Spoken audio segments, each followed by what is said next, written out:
রাশিয়ায় একটি সামরিক পরিবহন বিমান বিধ্বস্ত হয়ে ২৯ জন নিহত হয়েছেন।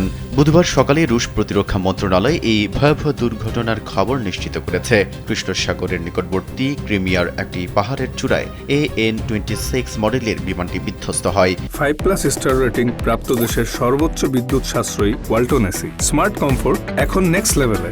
রুশ সংবাদ সংস্থা তাসের তথ্য অনুযায়ী মস্কোর স্থানীয় সময় অনুযায়ী ৩১ মার্চ রাত ৮টার দিকে বিমানটি রাডার থেকে বিচ্ছিন্ন হয়ে যায়।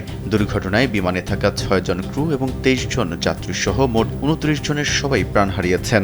প্রাথমিক তদন্তে এই মর্মান্তিক দুর্ঘটনার পেছনে যান্ত্রিক বা প্রযুক্তিগত ত্রুটিকেই দায়ী করা হয়েছে।